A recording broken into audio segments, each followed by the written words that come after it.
thank you very much. It's always a difficult follow when Nathan's been on, but I will try nonetheless. And very early on in consult, learned a lesson that the HR fraternity is, in general, God.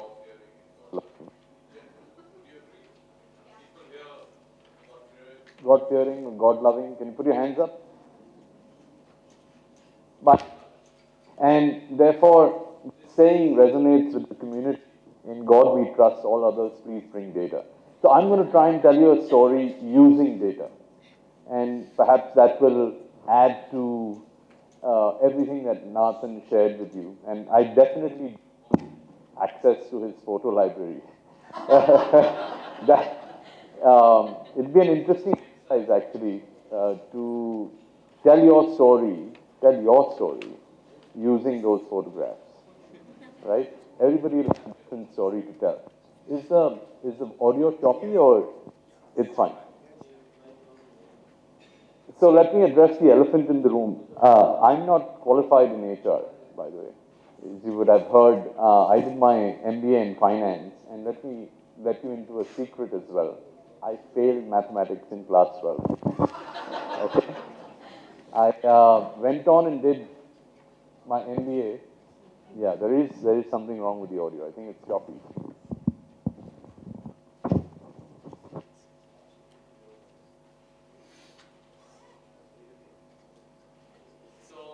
Is it on? Yeah. But strangely enough, right? That's perhaps the role of the teacher and the institution has a lot to do with your own commitment to a subject, to a profession. And therefore, some people are more successful in A company versus B company. And equally so in one function versus another function. And there's some forces at play that you sometimes overlook and don't recognize. There are three compelling truths that I'd like to share with you. And as it relates to intelligent skill building. One, there is a digital skills crisis to begin with. Two, we as a community, when I say we, the business and HR community, seems to be stuck in the middle. And third, there is an persistent confidence skills gap. And I'll talk about these three in more detail and qualify these statements. Equally so, I'd give you an opportunity of creating an impact as we speak, and I'll let you into that secret later on, how you might do so. With power comes responsibility, and Cornerstone on Demand is a leading voice as far as technology is concerned in the area of learning and talent in HR. And specifically, in the last 2 years, we acquired many companies, some of which you were perhaps aware of and used in your work. SumTotal being one of them, Saba being another. Edcast is where I spent a lot of my time, was another company that we acquired. And you'd see that clearly, in light humor, there's probably going to be a 10th box soon created for us. So we are far ahead of the so-called powerhouses as they were known, Oracle, SAP, Workday, in terms of both performance and potential as it relates to learning, as well as with talent management. So you see, with talent management equally so, we seem to be leading the charts. But why am I sharing this with you? I'm sharing this with you is because, as I said, we have a responsibility and therefore we continue to do research in how we can solve some of the looming threats and emerging problems that we are faced with. I can give this to Nathan, by the way. This is the only one that I think is worthy for him to use in one of his keynote addresses. So clearly, this picture says it all. One, the skill stack is fast changing, right? The shelf life of skills has dropped considerably. Equally so, you'd see that there seems to be a continued preference. And we can qualify that. Seems to be a continued preference always to look outside for hiring a person into the role rather than considering people within the organization. And LinkedIn knows more about the talent you have versus HR heads and HR leaders and business leaders know about their own talent. And perhaps you knew your talent best when you interviewed them. That's the time you spent the maximum time, and then soon forgot what they did within the organization. And this corporate dilemma, it's strange. I still hear this argument. Actually, it surprises me that when I hear the argument that, well, even if we train them, they leave. So why should we train them and waste our money? And that seems so illogical, and especially in today's day and age, where you know that your future as individuals and as organizations is highly dependent upon you remaining relevant, right? If you look at it, interestingly, whole and health have the same origin, same root in the English word hal, okay? And therefore it is no surprise that the unhealthiness of talent management is directly proportional to your inability to actually manage talent as a whole. Let me say that again, okay? Whole and health.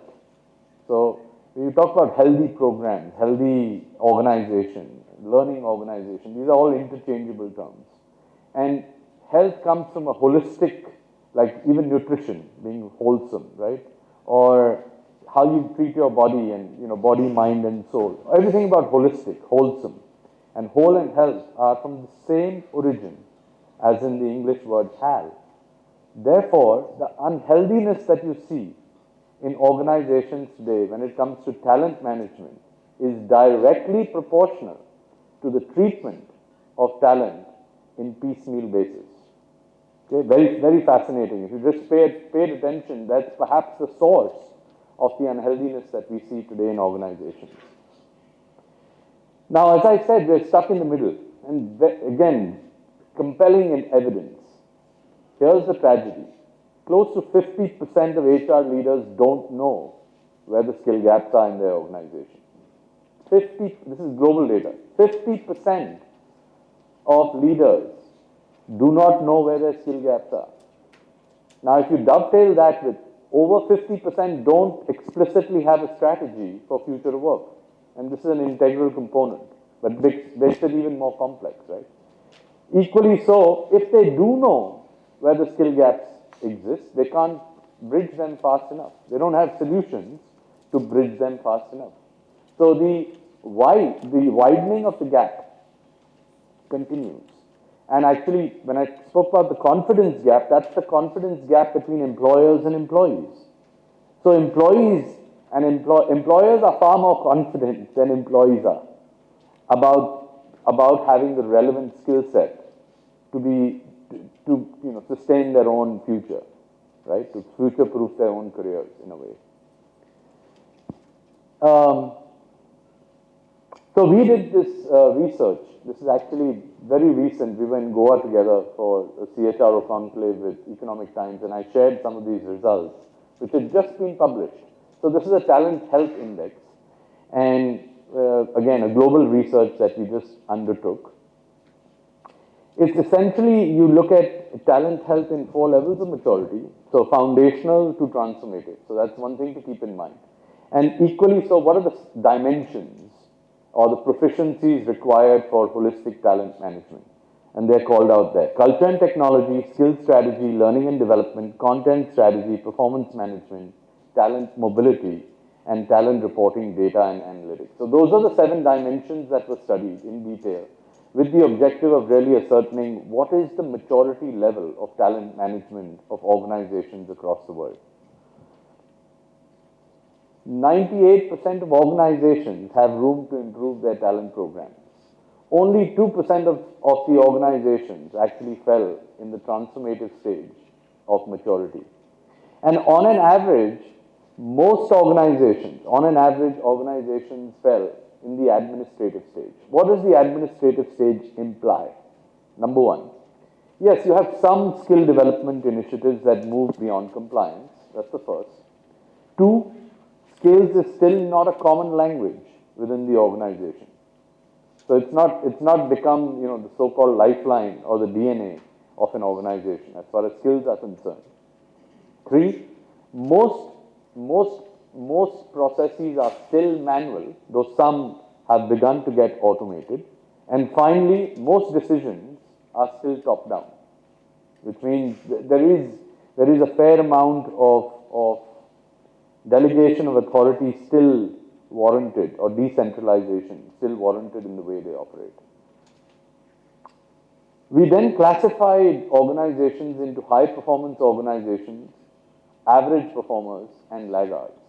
And here we found that actually high-performing organizations scored 25% on the index compared to laggards and 11% higher compared to average organizations. What's your inference? The inference is customer satisfaction, productivity, employee retention, overall business performance has a direct correlation with the way you treat and manage talent. It's as simple as that. And therefore you see this correlation established. 2 weakest dimensions. We're talking about digital. A few years ago, I think I was invited to one of the leading institutes in Bombay for a session. And the network didn't work. The topic was digital transformation. Okay, so that's the paradigm that we're operating in, right? And in fact, there was one very interesting insight. Shiv Kumar shared with us in Goa. And he said, families, their digital adoption is far greater than companies. So everything that you're doing within your family, whether you're buying grocery or paying your bills or ordering from Zomato, everything is digital compared to a organization where the digital adoption is far lesser compared to how families operate today. So again, very interesting. And then the second aspect in terms of the weakest link across cohorts, across average companies, high-performing companies, and laggards, is in fact culture and technology and talent reporting, data and analytics. So again, no surprises here. The top 3 dimensions and the bottom 3 dimensions. So for the high performers, they obviously have a explicit skills strategy. I think they're leading with that. And equally so, I think skills and content go hand in hand. Is how do you actually curate content or utilize content in the context that you operate in. And mobility. So the phenomena that I've observed in the last 3-4 years is learning and talent coming together. Learning and development, and those who appreciate this, who've kind of grown up in that era, learning and development was actually part of the total rewards model. So when you talk about total rewards, learning and development actually fit in there as one of the key dimensions. And then you found that, and that was perhaps the compensation community trying to, get a grab of that. Now you see the interlocking between talent and learning. And I don't know who's trying to grab what aspect, but truly so, they should be interlocked and work together. Because learning, skilling, mobility, succession planning, performance management, there's just the one common thread is skills, right through. And then again, laggards, the 3 weakest links were, you see, culture and technology, talent, mobility, insights and reporting. So obviously the interlocking there is very weak. So what might you do to elevate your talent strategy? And the 2 things, one, of course, mature your programs, the other, modernize your strategy. And herein, there are 4 big takeaways that I see. One, of course, the use of tech. The use of tech itself can unleash a lot of hidden value or locked value within the organization. And if you really look at it, organizations are knowledge networks. The challenge is you're not in a position to orchestrate the flow of the knowledge, the velocity, the volume, the variety of the knowledge, because there are unnatural barriers. And a lot of those unnatural barriers are hoarding of knowledge or, just poor legacy systems in place that don't allow for an efficient sharing of information. And sharing is caring. I mean, you really look at it, the strongest relationships that you have still are between students and teachers. Now, obviously, the definition of a student and a teacher would have changed over a period of time, but that's a trust-based, quid pro quo relationship where knowledge is shared very freely between those two parties, and that doesn't happen in the organization. So, can you actually use technology to direct the flow of knowledge, the velocity, the volume of knowledge in an uninhibited manner? Equally so, talent tool adoption. So all the talent tools that now need to align, both from a data sharing standpoint and a user experience standpoint.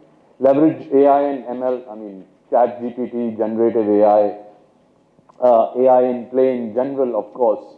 Every company is looking at how they can leverage AI. Of course, the bottom line is how do you do it responsibly, and the continued focus on skill development. So those are four very, very important so-called building blocks, and in general apply across whether it's a high-performing organization, an average-performing organization, or a laggard. Prioritize skills, investment reflects the success, and you see that laggards haven't still made that strategic commitment of prioritizing their investment in skill development. There was this interesting conversation I had with Gianni Giacomelli, who was the Chief Innovation Officer at Genpact. And he asked a fundamental question. He said, why isn't there an exponential increase in the learning and development budget if skill building and bridging the skill gap is such an urgent business requirement? Why is there still an incremental treatment to the budgets and the HR community is very happy? They're still very happy with the 5, 7, 10% increase that they continue to get, where there is this threat looming large on our heads that if you don't do this, your survival as an organization is actually at risk. Finally, the 5 building blocks of strategy, of course, and as I said, the more explicit you are about where the gaps are, what you need to build, equally so the time and investment, coming back to the budget, culture. Do you actually have a continuous culture of learning? And this again goes back to the question that I often ask. Can you have a healthy person in a toxic environment? Can you remain healthy? That if there's pollution and you keep monitoring all kinds of indexes to check whether the air you're breathing. And that's the same phenomena within an organization. That you have this aspiration of keen and active learners, but there is toxicity. And when I say toxicity, fragmentation, or a broken strategy, or weak fundamentals. Systems, spoken about technology and ultimately frameworks, I can't live without that, being a handicapped consultant. So your chance to make an impact. So what we've done is, having run a global study, I thought there was merit in actually running a local study equally so. And we're in the last week of our study. So if you wish to participate as an organization, all you need to do is just scan this code. There's a week to go. And if you send in your responses, it'll take 15, 20 minutes. And once you've done that, you'll get an India report, which you can use for your organization's initiatives. With that, thank you, and I think I'm on time. I don't know whether, I never got a reminder, but hopefully